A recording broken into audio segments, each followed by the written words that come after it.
Well, it's been a week or so since I last put that video up on YouTube, which was received quite well. So thank you very much. As you can see in front of you, I've progressed a little bit. I've got the cork tiles stuck down, and I've now got the 5 sidings all stuck down in place.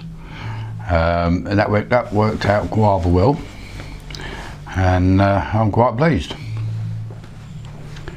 Now at the end of the sidings, I don't know if you can see just here, this grey here, it's actually a little bit of foam that comes supplied with something I bought to keep the trains in. That's worked out quite well, and so basically what happened, if the train backs in and it, don't cut it off in time, it's not just going to smash straight off the end. This white is just foam board, as is the backing here. Now, mentioning about the foam board, I've cut a piece down, and that's now become the top. That's basically just there to sort of stop the trains getting too dusty while they're all in storage. I think I'm going to be buying quite a bit of this foam board as the months go ahead. I'm going to be using quite a bit of it. As I mentioned in the last video, I'm going to be replacing the back seam here, and I'm going to be replacing that with the foam board as well, and that will come right the way along. And it'll follow the line of them points there, so it will curve inwards and then come along. Now, talking about the points, you will notice that I've been a little bit busy. Them wires coming off, what they are is an isolating rail. Bit of track with a slot in it, with soldered wires both sides.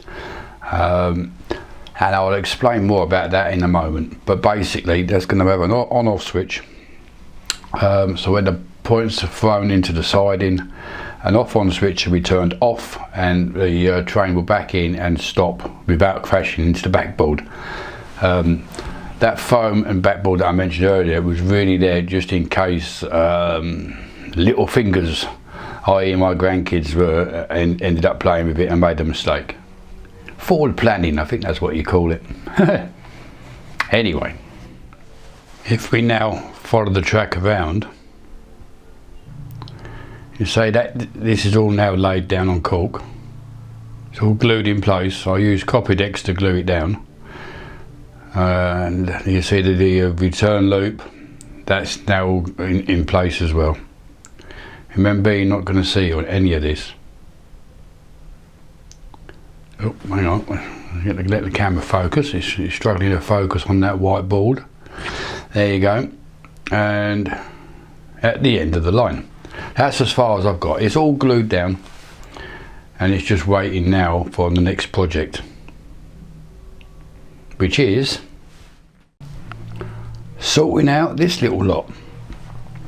I've been on eBay, my favourite shop, and I bought some point motors and some Hornby lever frames. Now, I know everybody don't like these lever frames, but I'm thinking about little fingers being able to operate them, and I think this is probably the way forward. Now, the KD block here, as you can see here at the bottom, that's got all the isolating rails wires coming into that. And obviously the wires coming, the switches are going to be go in the other side, be connected up. Now, I have had a problem. With the little pins that you're supposed to put in the other side. Let's see, can you? Yeah, if you put like little, there you go, little pins with the wires in there, and it makes the connection. Unfortunately, the pins that have been sent out, and probably the age of the lever frames as well, they are a bit loose. So rather than risk a short and getting frustrated, what I have done is I've taken them apart. I've taken some of them apart, and I've put some wires in the back.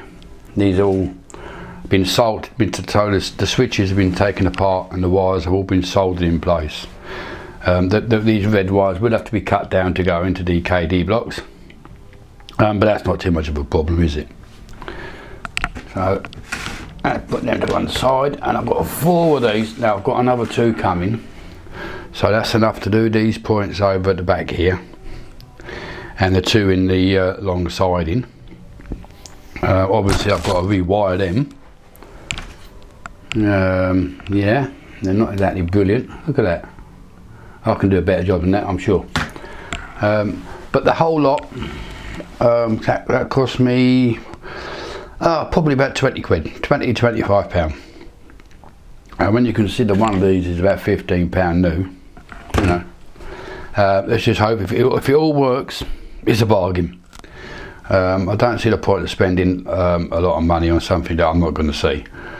And another reason I went for these point motors, I haven't put them underneath the points, basically because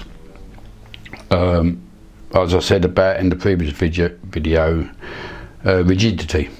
I had a feeling that they was all going to be moving about quite a bit, so I'm going for the surface mounted option. So hopefully it'll all work out, and I will keep you informed a little bit later on. Let's see how we get on. Right, as you can see, all the motors now are firmly attached. They're all wired up, and I've managed to sort the wires out so that they're not getting in the way. I've channeled them through the old foam board. Yeah, that's worked out okay. There has been some changes along the way. As I said earlier on in the video, the Hornby point levers, they wasn't working. Well, they were working, but one change in the points, they was making a humming noise, and there was a bit hit and miss. If you put the lever over, if you managed to put the lever over to one side and pull it down, they wasn't working. So that was a no-go. So I've binned them, and I've gone with a different option. And that option is the little switches you can see in front of you now. All of them from eBay. They was cheap as chips, and they're going to do a better job. They're temporarily mounted on 1mm grey card. I'm going to have to do a proper box so that they don't move about. So just bear in mind, this is a temporary setup. Now also, another change that's come about is that I've had to invest in a CDU. With the Hornby lever frames, when they were switching the points, the point motors were working correctly, and there was an awful buzzing noise coming from them every time they switched. So a little bit of research, and I've understand that this is the right way to go, and yes, they've certainly made a difference. So all that being said, I'm quite pleased with the way this little project has turned out for this video, and I'm looking forward to moving on.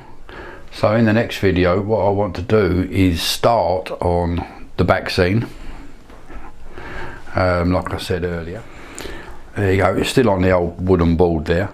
But so in the next video I want to change that, get the foam board going all the way around, and I also want to start on the station area again, and I'm going to do it a little bit different. I'm going to lay the track first and then build the station up around it. I think that's the way to go. And I also want to try and bring the track through here and start bringing it around on this baseboard to the left. I've got to make some sort of progress on this. It's taking too long. Well, it is taking too long, but it is only video 13 or whatever it is. Anyway, I look forward to seeing you in the next video, and I'm going to crack on and get some more modelling done. Okay, now have fun. Bye.